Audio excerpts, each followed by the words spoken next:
like to welcome you to our Wednesday speaker, sponsored by the Friends of the Montana Historical Society.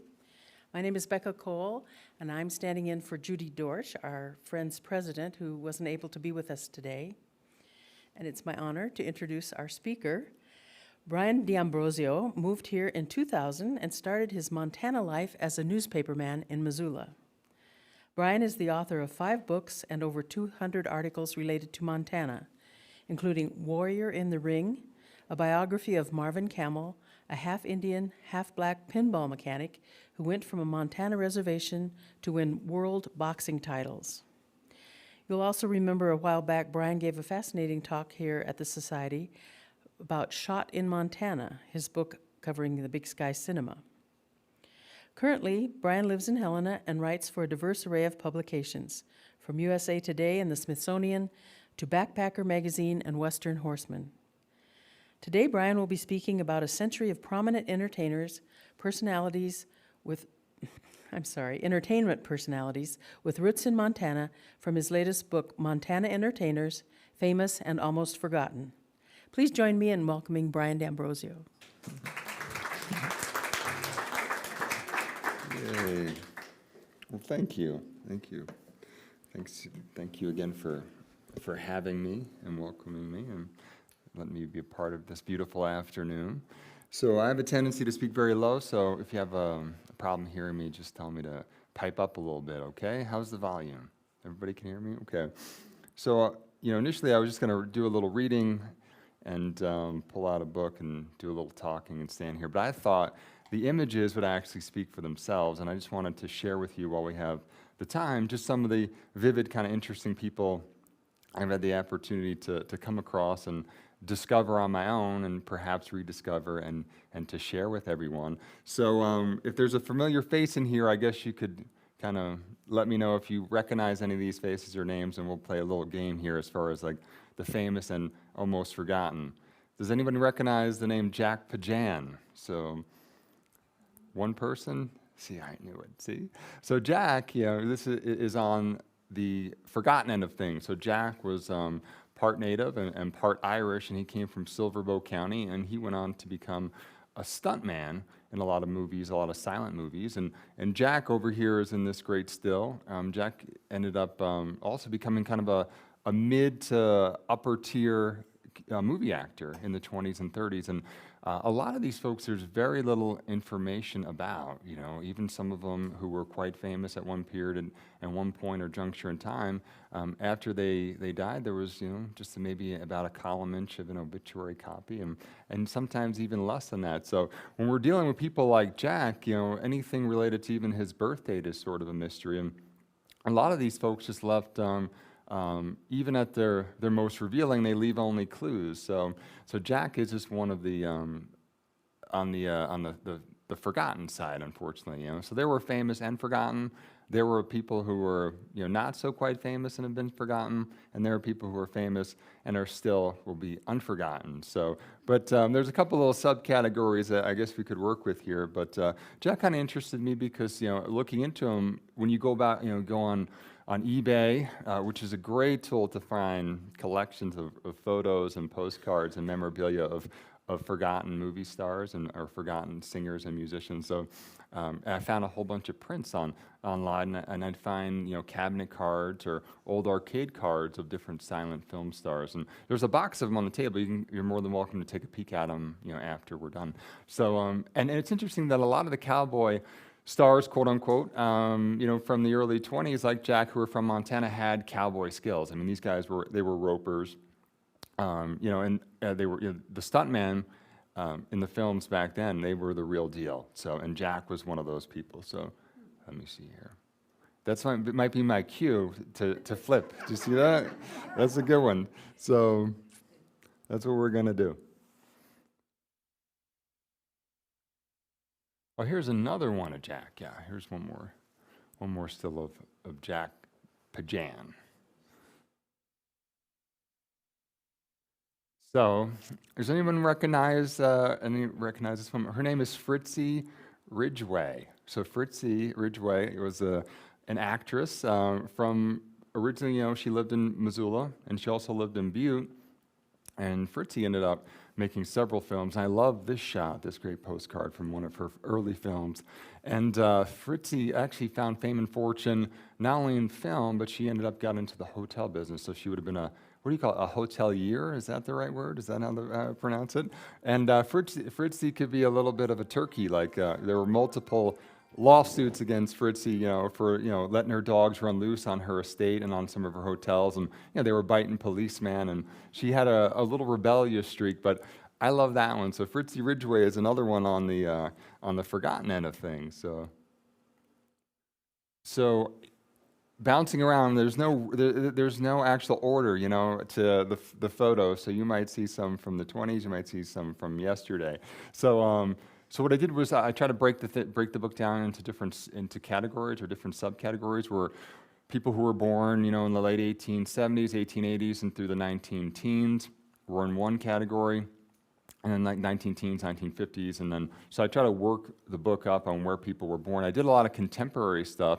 So one of the contemporary entertainers in the book is a gentleman by the name of Shane Klaus, who lives in Missoula, who's the owner of the Pink Grizzly. So Shane is a farmer, and he's a nursery store owner and a plant store owner and an arborist and a musician. So he plays country music, and he also is open for some great musicians, including Clint Black. So I thought I had some time and space to get to know a lot of people who were performing today. And one of the common threads too is just a love of their space and a love of their lives, and also finding balance. So Shane is a guy who I admire because he's found this great balance in his life between family and musicianship and his art, and also running the Pink Grizzly. So Shane's in there, and there he is right there. That's Shane Klaus. Now I'm going to have to rotate this one. I apologize. Which one? Third from the right on the bar. It's right there. This one? Yeah. This one? Right. Oh, wow. Yeah, that's easier. Thank you. Thank you so much. This one's kind of an interesting one. This would be more on the forgotten end of things, and she's been so forgotten that I gotta have to read her section myself. So her name is Jane Drummond. So interestingly enough, Jane was born in Red Lodge, actually, and I could not really find anything about Jane and her life, but I did find this photo of Jane, which I had a chance to use in the book. So if you give me that's Jane right there on the right. I should probably explain that too. So we'll find Jane on page 121. Okay, so we've got Jane being born in Red Lodge in 1916. So she appears in a number of films in the 1940s, including one most prominently called The Fargo Kid. So she first appears on screen in this 1940 Joan Crawford film called Suzanne and God. So that would be her on the far right. But like I said, even the most basic details of Drummond's life are pretty scant, even simple, birth and death dates. But we know that she's buried in Bridger Cemetery in Bridger, Montana in 1967. So a lot of these folks could be their own, are their own sort of mystery. But I think it's a great shot, and again, great photo. And that's an actress on the forgotten side named Jane Drummond. So far, I think we're 0 for 4, right? As far as like anyone knowing people, right? This is good. This is really good. So thank you. Okay. Oh yeah. So this is I should have covered the name. Does anyone know who this lady is? Her name is Barbara Ludie. So the next time you listen to the voice of Kanga in Disney, Lady and the Tramp, so the voice would be from this lovely lady named Barbara Ludie, who was from Helena and Great Falls, and she grew up to become a voice of Disney. So she was also an entertainer on several radio programs. So this is Barbara right here, and I'll find a little bit about Barbara and tell you a little more about her. Does anybody know Barbara? Wow. So here she is. So it looks like, she is, again, a little bit of a mystery. Some of her accounts have her being a native of Helena and the family being well known. Apparently her grandfather was a pioneer here, and But what we do know is that her mom got sick when she was pretty young, and her nickname was Babs, and her dad died when she was also a baby. And at the insistence of an aunt, she nearly became a missionary, but became an entertainer instead when nuns at the Ursuline convent in Great Falls discovered that she was gifted with a voice of remarkable range and beauty. So, apparently she also started raising funds at the Red Cross as a little girl, one of the bell ringers, like singing patriotic songs and passing around the hat. So that's Barbara right there. So what happens is Barbara signs a motion picture contract with Fox Film, and this is her obituary. Yeah, I've been working on a book about murders, so for the next book. So I apologize. That was an accident. I meant her biography. This is from the Fox Film Corporation. This is her biography. Barbara Ludie, the child who is credited with raising more money for Red Cross activities in 1918 than any other person of her sex in Montana, is soon to be a tuned performer in the movies, according to word received from Hollywood. So Barbara ends up, moving to St. Louis. She gets other tryouts, and she ends up becoming a great radio performer. So some of her more well-known films, and was for her voiceover work for Disney, including Lady and the Tramp, Merriweather in Sleeping Beauty in 1959, and Kanga in the Winnie the Pooh shorts, and television productions in 1960s and 1970s. So there's Barbara Ludie, who again might be on the forgotten end of things too, right? So I've also, Norma Ashby, one of the, who gets her own little spot in there in her photo too, who has been a great entertainer in Montana for so many years. So, ta-da, okay, of course. There he is, yeah. Now, isn't that a great shot? So, the interesting thing about Gary Cooper, and one of the interesting things is that I didn't realize that there were so many next Gary Coopers. Like, one of the big thing was, who's going to be the next Gary Cooper? And a lot of the next Gary Coopers, this is what I love, they were from Montana. There was a guy named Lane Chandler, who people might know, who was heralded as the next Gary Cooper, who went to Helena High School and was good buddies with Gary Cooper. The two of them were rafting guides in Yellowstone at one point. So when Gary Cooper ended up in Hollywood, Lane Chandler followed him out. And Lane Chandler had a great career, a steady career in Westerns and a lot of Western films. But Robert Bray, who's also from Montana, who was an actor who found some success in Mike Hammer productions, the Mickey Spillane character in the Mike Hammer series. Robert Bray, too, was from Kalispell, and he was billed as the next Gary Cooper. So I don't think Gary Cooper's, stature or importance or significance, can be understated. So, but I like the fact that a lot of the next Gary Coopers, they came from here too, So this is an interesting story. So Misty Upham, who is an actress right here, seen with Benicio del Toro in a film that was shot in Montana called Jimmy P, The Psychotherapy of a Plains Indian. It's a true story about a Blackfeet soldier and his relationship with a French psychotherapist after World War II.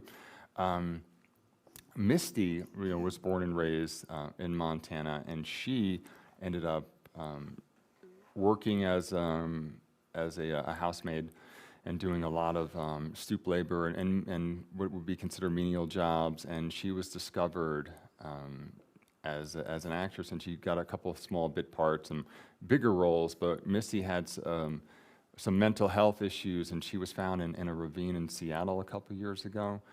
Probably most likely a suicide. But does anybody remember Misty Upham or Misty Upham?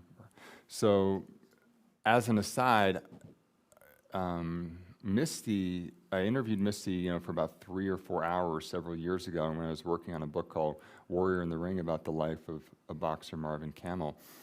And in those 3 hours or 3 or 4 hours, Misty had hinted that her time on this planet was going to be very short, and it wasn't going to be, and she made intimations of, and hints of perhaps, taking her own life. And the interviews also hinted at some of the abuse that had taken place in her life growing up and some of the trauma that she had suffered and she endured. So, right after she had died, I was contacted by someone from People magazine who wanted to know about the audio recordings and what was in them and what, because and I told them, and I didn't tell them what was in there. I told them that the audio recordings that that I've destroyed them, which I have, because I didn't think it was anybody's business. But afterwards, there were a lot of people coming out from different places, from TV shows and different radio shows, wanting to know like what Misty had said in those 3 hours. But from that point, just to protect some of her integrity, I've since destroyed all the tapes. But I have an eerie sort of connection and interest in Misty. And I remember calling someone right afterwards. It was just a really strange wind coming through the house after we talked. And she was really beautiful. And on the interviews, too, she would ask about, my family and about Sophia. And she would say all these kind and generous things. So every time I see her face, it triggers kind of a complicated emotional response. But that's Misty, and Misty is one of the entertainers and performers from Montana. So this is one of my all-time favorites. Okay, so the reason that I did this book was because there were several people in here who I have just been intrigued by for years and years and years, and this is one of them. This is a woman named Irene Lentz. So there's about 4 or 5 of them that I've always wanted. I thought about maybe doing a full-length definitive biography on, and then I think, well, it's going to be exhausting. And I know how my brain works. It's able to absorb and integrate copious amounts of information and data and facts and figures, and it works better when there's a lot going on, so it's more satisfied that way. So I realized that if I could do 70 or 80 like mini biographies and small biographies and run all these things concurrent, it'd probably be it would be better for me than focusing just on one single person or subject. But Irene was one of those. Julian Eltinge was another, and Taylor Gordon was another, and Steve Reeves from Glasgow, who've always fascinated me. But Irene, does anyone know anything about Irene? Oh wow, this is great. So Irene, reached the epicenter of fame as a designer. So she was so famous, and so well known in circles in Hollywood as a designer that she was simply known as Irene. Like it was like before. She designed clothing for films. She designed all the wardrobes, apparel. She even had a boutique. She opened up one of the first fashion boutiques. She's from Baker. So that's why I always kind of refer to her as the fabulous Baker girl. And I think that one day someone's going to come around and do a very nice documentary or project on Irene Lentz's life. So I went back and I looked in some of the older pieces of information. Like the old newspapers are wonderful. You ever look into an old newspaper around Irene Lentz's time, you could see these advertisements for her parents' hardware store or dry goods store. You'll see like the Lentz brothers and Uncle Lentz, with the names. And the announcements are really wonderful when you look into Baker at that time. It says something like, Irene would have performed at this center and sang a song at this center, or she played this instrument on this day. So it was really fun looking into some of the old newspaper archives in Baker. But so Irene, wants to become an actress. She leaves Baker, Montana, and she gets a couple small parts. But then she realizes that, hey, I want to start designing clothes. So she builds her name into its own trademark. In fact, I'm just going to read you a little bit about Irene. It's a great photo, isn't it? So, this is great. From Baker, Montana.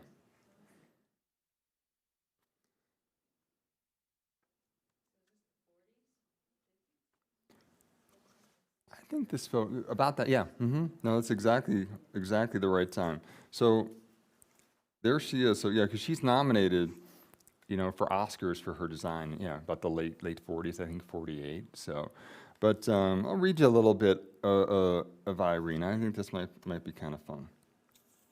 She was a fabulous Baker, Montana girl who built Irene into a quality trademark. Twice Oscar nominated for costume decoration and revered for her luxurious dresses, gowns, and day skirts, Irene Lentz was one of the 4 graduating students to be part of the 4th class to receive diplomas at Baker High School and was involved in the entertainment at the commencement, held at the Lake Theater on May 22nd, 1919.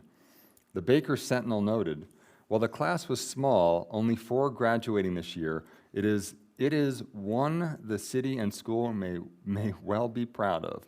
The war was the cause of the small class, as several boys who were seniors tendered their services to Uncle Sam and joined the colors. Interesting. So Irene ends up becoming, like I said, one of the biggest stars in Hollywood, known for her decoration work. And interesting enough, I don't know, Hemingway once said that all stories, if continued long enough, end in death. So unfortunately, Irene's story took a little bit of a turn. I'll just read you that part. On November 15th, 1962, a few weeks before her 62nd birthday, under an assumed name, Irene checked herself into Hollywood's Knickerbocker Hotel. She went to her room and downed 2 pints of vodka. She purportedly slashed her wrists and then leapt out of an 11th-floor bathroom window. She landed on a suspension awning, and her body was discovered later that night. A suicide note read, "I'm sorry, this is the best way. Get someone very good to design and be happy. I love you all, Irene." So the speculation, and this is that Irene was despondent over the loss of her only lover and the only person that she ever loved and cared about. And this is a tantalizing enigma here, because that person was always speculated to be Gary Cooper. So that was like the one love of her life, and Gary had broken off with her. But that's always been kind of the rumor. So it is tantalizing to think that both these folks had this, a Montana connection, and that could be a possibility. But that's Irene. She did beautiful work. That's not Irene. So, yeah, this guy I know nothing about. His name, I only found some pictures on an old Find a Grave page. His name is McCrory, Howard McCrory. And I know almost zilch about this guy. So there are a couple in here that I have to say just know little or nothing about. So some of these bios are a little longer, they're maybe a page or 2, but some of them are about this big, and this is old Howard over here. I don't even know if I'm pronouncing this right, because I've never said it out loud. He's from Boyes, Montana, B-O-Y-E-S. Yes, no? Yeah, does that sound good? Boy, yeah. I mean, this is good. Not only do we not know the people, nobody even knows where they come from. So this is why we're doing good work, aren't we? So Howard Stanley McCrory appeared in several productions in the 1940s as an actor, including Trail Street in 1947 and Return of the Bad Men in 1948. McCrory seemed to have lived an adventurous and rugged life, although biographical details are scant. Born in southwestern Carter County, there are numerous references to him as a Deadwood rodeo performer, and South Dakota was listed as his home state when he was inducted into the National Cowboy and Western Heritage Rodeo Hall of Fame in 1984. But photos of McCrory on the Death Memorial website Find a Grave, where this photo came from, include intimidating images of him posing as a boxer, on the ground as a Navy officer in Okinawa, socializing and drinking beer while wearing a native headdress, and in action as a rodeo performer.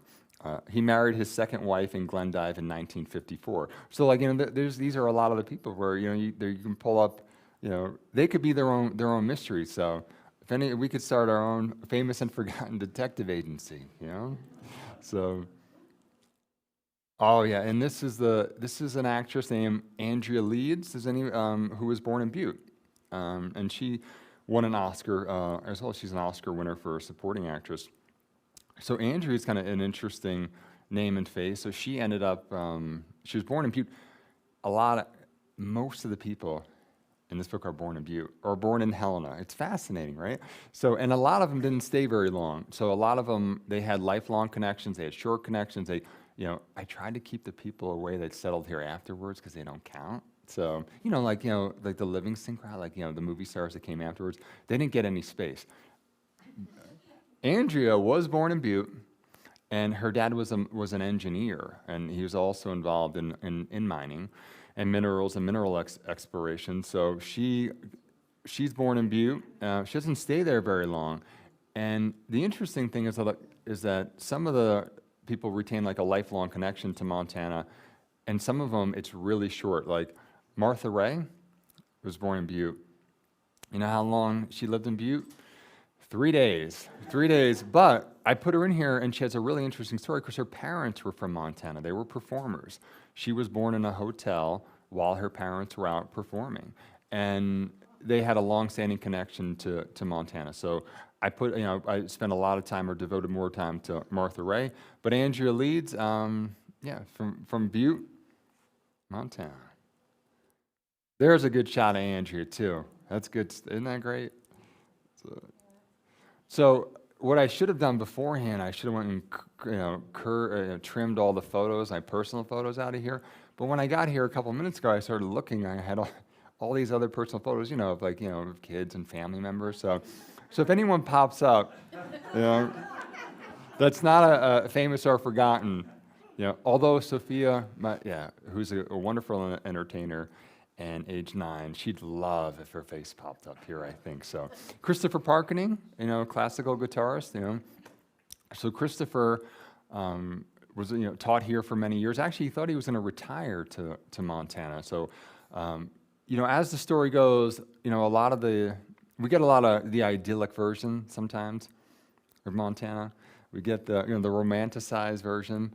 Well, Christopher Parkening is an antidote to that because he got here.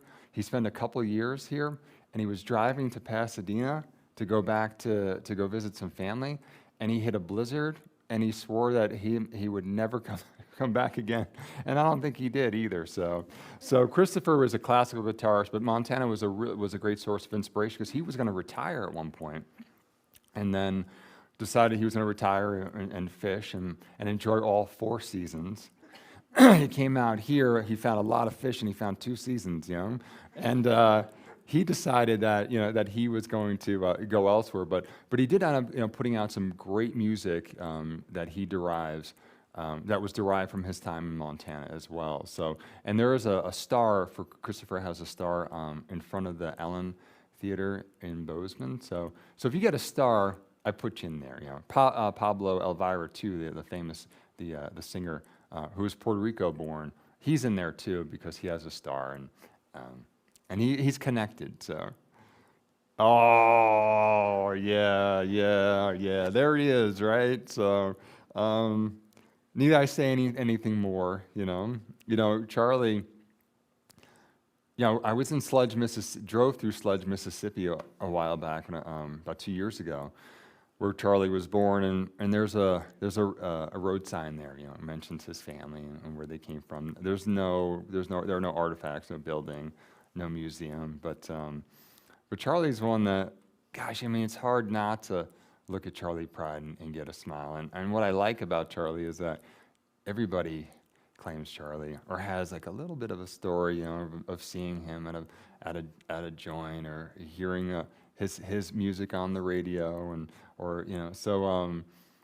Charlie's house, as I consider Charlie's house, 638 Piosta, where 2 of his kids were born, and he always retains like a long-standing connection to Montana too. In fact, he had said that he also had a house in Great Falls, and he loves to come back, and like we all we get sentimental about our birthplace homes or our homes and our children's homes. And so Charlie mentioned that the last time he was in Great Falls, he looked up the address and someone was backing out. So Charlie just pulled right behind him and got out and just said, hey, I used to live here. Is there any way I could come and check it out and take a look again? And the guy said, yeah, sure.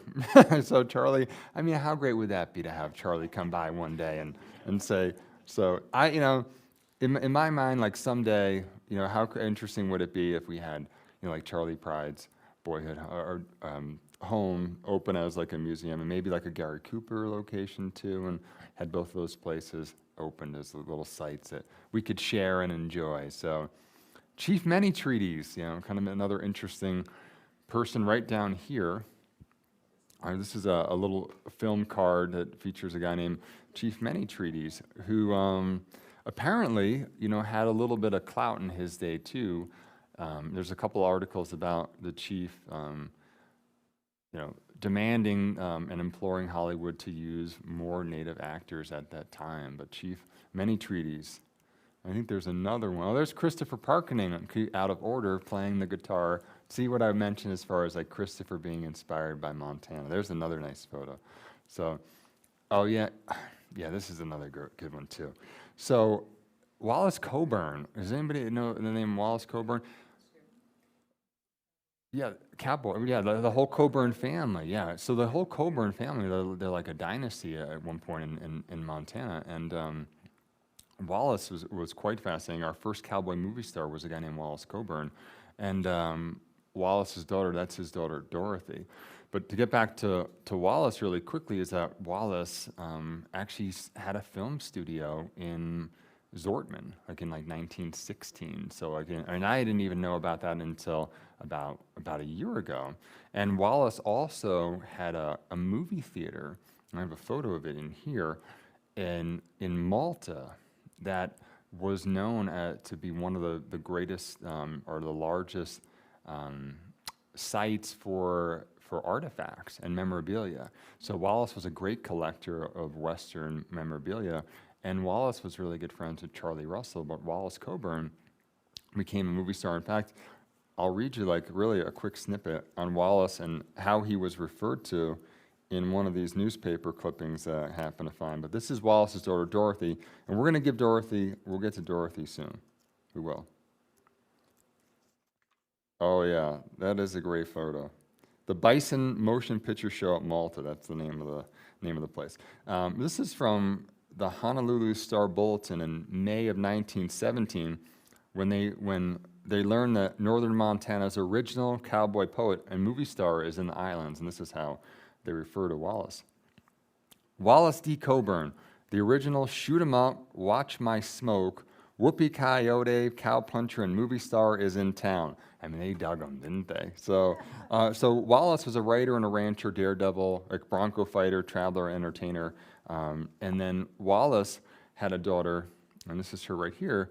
This is Dorothy Coburn. So Dorothy is born in Great Falls, and she eventually finds her way in Hollywood as in a lot of Hal Roach movies, Silence, and the accompany to Laurel and Hardy. So you ever watch the Laurel and Hardy movies, and the girl gets the bucket of paint falling on her head, or gets her butt painted? I mean, this is the lowbrow Laurel and Hardy slapstick. Well, there she is. That's Dorothy Coburn. She found fame and fortune and had a wonderful career, palling around with these guys on movie sets and getting her backside painted. So,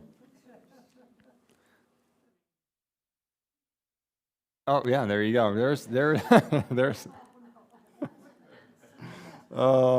Now, she doesn't look as happy in that photo, but there, another great image of Dorothy Coburn. So I think the fun part will be, maybe when you're up, early one morning flipping through the TV, and you might be able to find someone who had a connection to Montana in one of those late night movies, So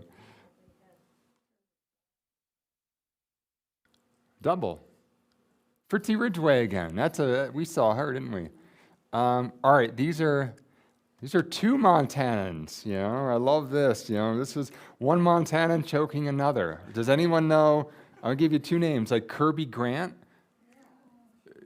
Sky King was, he was popular in that. There's Kirby Grant, who was the good guy, and then there's Ethan Laidlaw, who's the bad guy, who was from Butte. Now, I wish I had a photo of Ethan in the book that was really good, that showed his face. But Ethan Laidlaw was a prolific Western actor, and primarily as the outrageously stereotyped baddie, the bad guy. But in Kirby Grant, who was from Montana, he always had the reputation of, he usually played a good guy in movies. So I found this photo of Kirby Grant and Ethan Laidlaw, This is an actress, and sort of on the forgotten end. Her name is Helen Lynch, and she was from Billings, Montana. And there's a nice little shot of Helen. Yes, sir. Yeah, Chet Huntley. Oh, there's me at Buddy Holly's grave. See, I knew there was going to be one that I ended up getting in there. And then Irene Lentz, another shot of Irene. And, oh yeah, so we'll do, yes, ma'am. So, Jean Parker, had a connection to Deer Lodge. So, does anybody remember Jean or any of her movies? Yeah. Any movie in particular you remember? Any favorites?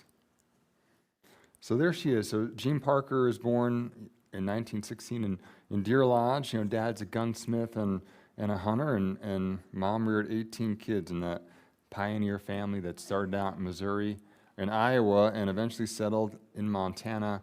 But by age 10, she's in Pasadena. So there's Jean Parker. Lots of them. There's a good shot of Jean Parker too. So, this character here, you might not recognize him because he isn't dressed as a woman. This is Julian Eltinge. He was the country's most famous female impersonator. Julian found fame and fortune in the movies in the 1920s, 1930s, 1940s. He was a legitimate Broadway star. This guy, there's a theater, the Empire Theater in New York City. It was called the Eltinge. It was named after him. In New York City, yeah, he's from Butte. Yeah, he was born Michael Dalton in Massachusetts, but his old man came out to Butte, and some of the directories put him as a barber, and they list his occupation. But young Michael has a classmate in Butte whose name is Julian Eltinge. And Michael takes the name from a classmate, and he starts getting into theater, and he gets into dancing. And I'm going to read you a little bit about Julian, but this guy is just fascinating. So this is Julian Eltinge, and you may not recognize him because he's not dressed up as a woman. So I'll read you a little bit about Julian, because there's a real fun quote. This is Julian. Women went into ecstasy about him, the comedian W.C. Fields once remarked about Julian Eltinge. Men went into the smoking room. So women were his primary, probably his primary audience and some of his primary fans. So this one-time Butte resident, again, he becomes America's first famous female impersonator. I'll read you a little bit about Julian. A long-forgotten actor, the thrill of 1900s Broadway, and a gender bender of silent films, drag queen Julian Eltinge was popular in Butte, where he accepted his first theater position as an usher, along with several other lads, at the old John McGuire Opera House at Butte. During a 2-day engagement in Butte, at the height of his popularity, Eltinge noted that he was first bitten by the showbiz bug while he and his friends hung around the Caprice Hall, a dance hall and performance theater in Butte. My first ambitions to mix in the theatrical game were registered then, acknowledged Eltinge. So Eltinge goes on and he performs among kings and queens, and he's beloved among nations, and he's beloved at home, and he would come back to Butte and perform theater even at the zenith of his popularity, at the peak of his popularity. And Julian, it's interesting, like I said, there were theaters named for him in the Dakotas, New York City. So this is just how large, and what a status and a presence that Julian had, and he commanded a great amount of attention, wherever he went. Right. Ruth Gordon, who was an actress, wrote this in the New York Times in August of 1969, when she was looking back on Julian's life. She said, Julian Eltinge, as virile as anybody virile, contributed to the gaiety of nations by playing fascinating widows more fascinatingly than if fascinating real widows played them. So there he is. So I was thinking, we could just talk a little bit, or I can answer some questions too, because I know I don't want to keep you all here for too long. So would you like me to keep going for another maybe 10 more minutes and then answer some questions and we can talk? Or would you like to throw out some questions and chat? What would you like to do? Do you have any pictures of him in drag? I do. Yeah, that's a good question. That's not him. Oh, hold on a sec. Okay, I can't leave you guys hanging. I turned this into a suspense film. Where is he? Yeah.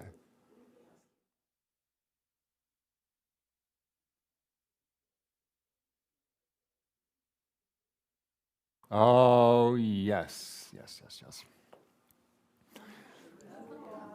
Yeah. Yeah. Was he acting when he was doing this too? He was Being a personality. he acting, yeah, and he had a strong and a solid theatrical background and theatrical presence. So he was serious. He was a legitimate performer, but his offstage life was always a bit of a mystery.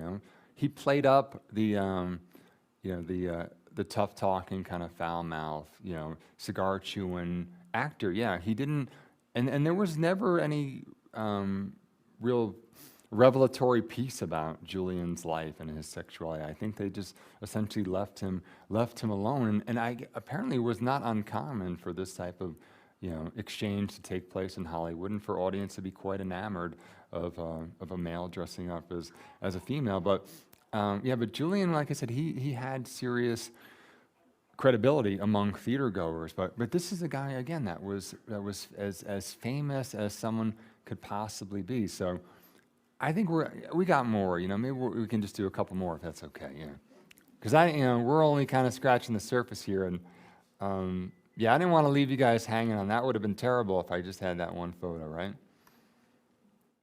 All right, there's Julian, and yes, we know this face, right? So, this is a great story. She was actually conceived here, and she lived here for the first year or so of her life. So Lucille's parents, her father Jasper was a lineman. So some of the lines that would have been laid throughout Anaconda, he had a company in Missoula, even though they were from Jamestown, New York. Her dad and her uncle were quite prolific out here doing the grueling, painful, laborious work of putting up utility lines.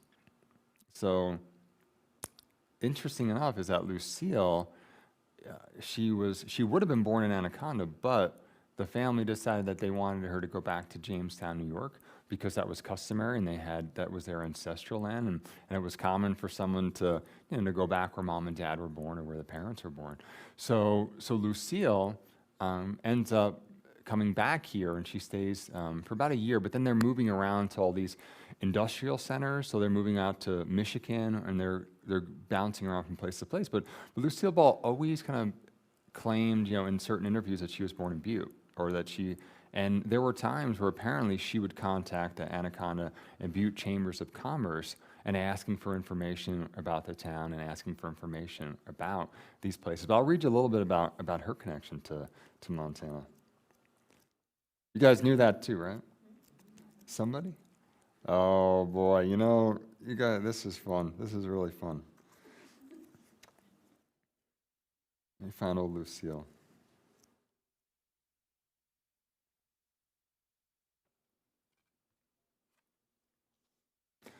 Even today, I Love Lucy is syndicated all over the world, and new audiences are discovering the lore of Lucy's slapstick antics.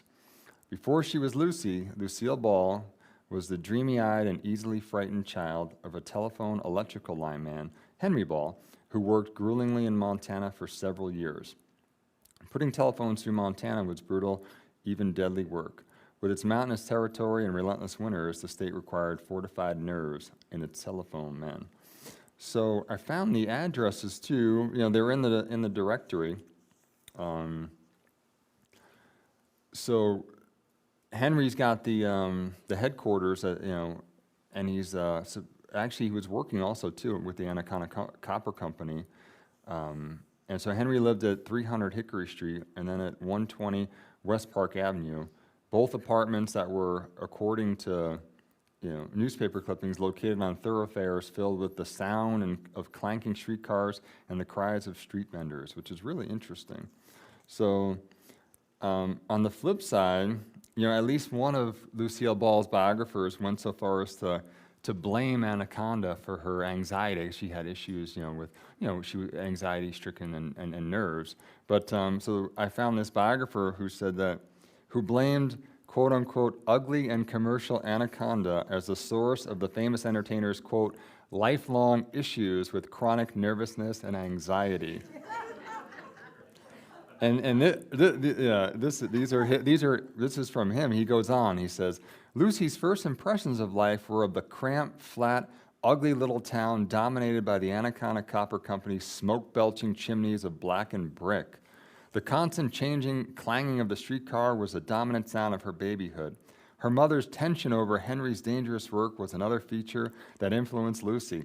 Throughout her life, from childhood on, she was extremely tense, nervous, sensitive, and vulnerable, filled with anxiety and fear. So, thank you, Anaconda, for Lucille Ball. But anyhow, Lucille Ball, it's true, she did claim that she was born in Butte, and she was always interested in the family history, and there were times where she would write to write to the Anaconda Chamber of Commerce and ask for details about the town and what it was like when she would have been born. So, and she always wanted to know more about the people who actually lived in Anaconda and Butte. So, and that really started even from the 1920s, 1920s on.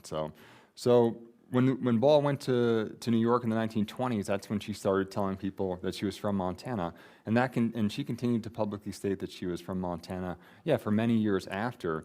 So here she is, this unlikely candidate, the daughter of a lineman in Anaconda and elsewhere, would become the country's most famous comedian and truly a television pioneer. So there she is. So, okay. Ta-da. All right.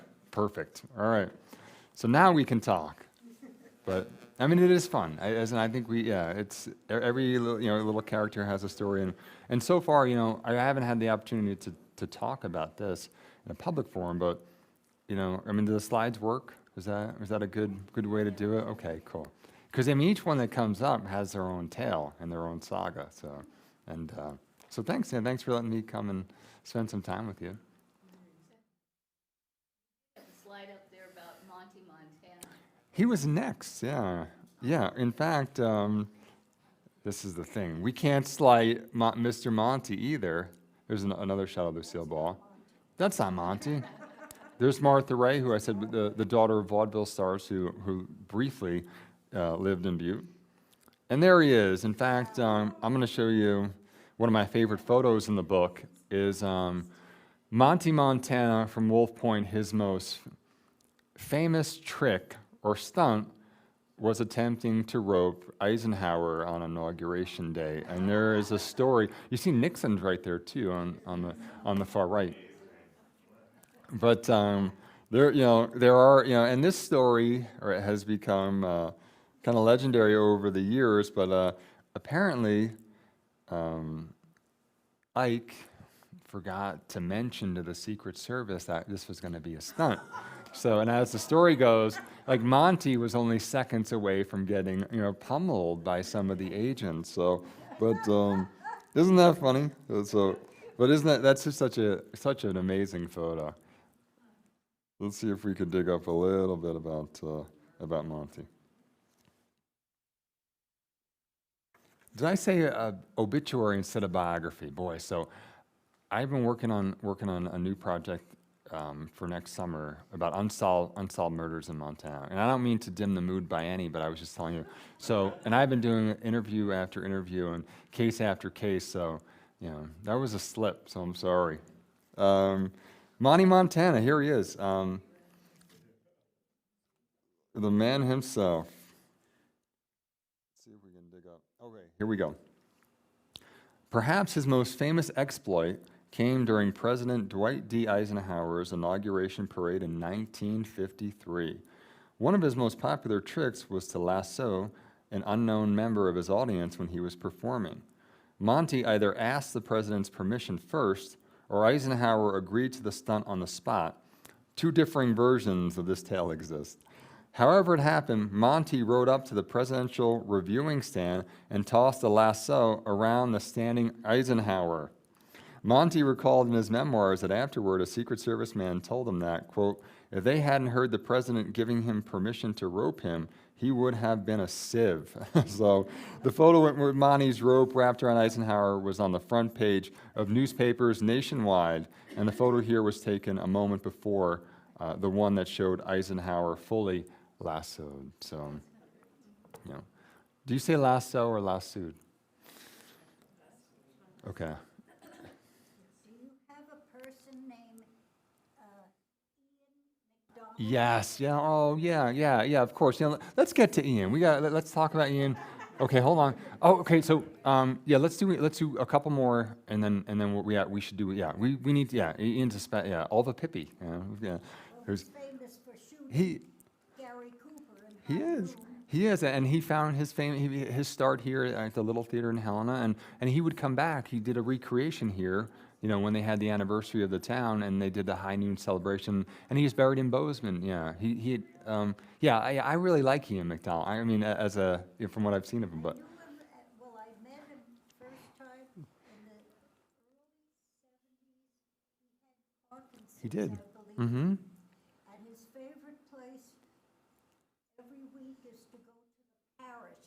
Oh, no kidding. So he'd have chili and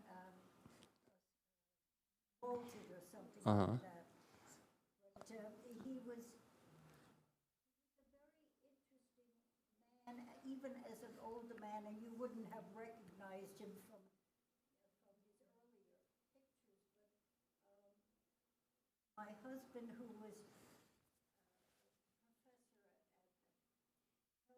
at Carroll College, asked him if he'd like to co-direct a play up there, and he was just thrilled. Evidently, he was towards the last Mm-hmm. stages, but he was kind of lonesome for a little bit of theater experience. Oh, wow. Yeah, we need to talk about Ian McDonald. His real name was Olva Pippi, and so we'll have to do Ian McDonald too. And really quickly, I can't skip over, Pert Kelton was from Sims, Montana, and Pert, even at age 3, her family had they were traveling vaudeville stars, circuit performers, and at age 3, Pert and her family, they were known as the traveling Kelton clan. They were in like South Africa and going all over the world. An interesting thing about Pert is that she was actually she was Jackie Gleason's first wife, Alice Cramden, on the Honeymooners. So, but Pert was purged during one of the McCarthy era. During the McCarthy era, when McCarthy was, besmirching, everyone without any credible evidence or without any evidence at all, McCarthy had besmirched the Kelton family.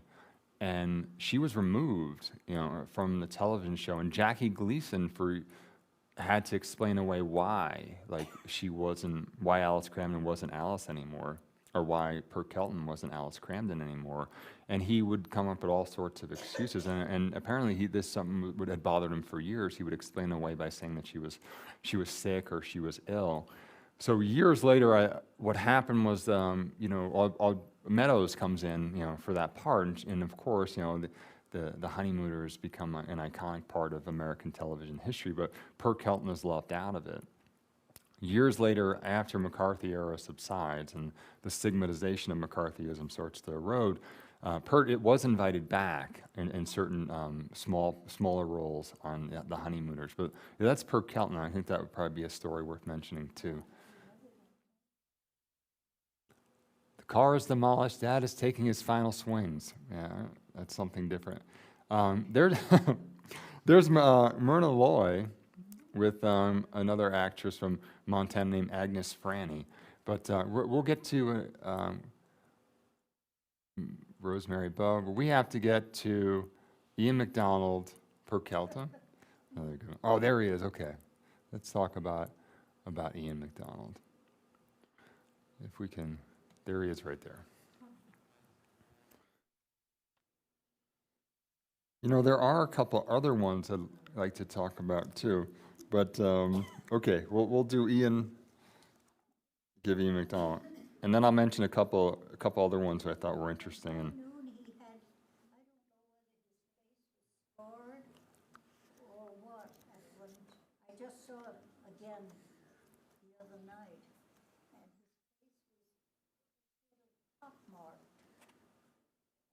don't know whether he already had that and they were doing natural, not so much makeup Mm-hmm. thing, because it was a black and white. So here's Ian. So Ian will always be remembered as Frank Miller, the fierce killer set to arrive in Hadleyville at high noon to take revenge on young, fresh-faced Gary Cooper in Fred Zinnemann's epic High Noon. So McDonald was born Ulva William Pippi on June 28, 1914 in Great Falls. His name Ulva is an ancient Norse derivative loosely translating to Wolf Island. His father, William Pippi, was a Methodist minister who homesteaded in the Havre area. His mother was born in Canada as Sarah Ann McDonald. Born in Newfoundland, Reverend Pippi came to Montana in 1910. He held pastorates in the Montana Conference at Chester and Shelby before World War I. In 1916, Reverend Pippi served as chaplain in Company C of the 163rd Montana Infantry Regiment, 41st Division on the Montana border. Reverend Pippi came to Helena in 1925 to become chaplain at Fort William Henry Harrison, where he served for 25 years. He also occupied pulpits in churches at Clancy, Marysville, and Wolf Creek during his many years in the ministry. He had 3 sons and a daughter, and there was one of them right there, Mr. Ian. So it looks like, going through some of the census records, you can see, where the family lived, and it looks like they lived at 400 Harrison in 1930, and you can see where he got his start. Looks like he started his theatrical career with the Helena Little Theater, and there's all little clippings and little additions where you can see different snippets of information about Ian. So the one thing that I thought was pretty fun was that they had yeah, you're right, he did have, he was starting to show the effects of Parkinson's, I think maybe by the mid-50s. I think his arm was starting to be slung low, and you could see it even in some of the films too, right about maybe the mid-50s or so. So I think he lost maybe mobility in one of his arms. You could see him nursing it in various scenes. So, but yeah, and like you just mentioned, so there was a reenactment. Oh, so McDonald continued to work until 1959. So when he and his wife Shirley Pippi returned to their Montana roots, the July 23rd, 1964 edition of the Independent Record previewed the High Noon reenactment and the city's celebration of its founding 100 years before. Pippi was a special guest at the reenactment, which kicked off at midday with the sounds of gunshots. So I guess he ended up moving to Bozeman, and I think he's buried at the Wilsall Cemetery. And I think it was either a cardiac arrest or the symptoms related to Parkinson's. Yeah. Ulva Pippi. Yeah. Mm-hmm. But the last name? Pippi. Yeah. He should have kept. Yeah, Pippi. Yeah. P-I-P-P-Y. Yeah. So, yeah. I mean, I remember that sounds like a great stage name, right? Yeah.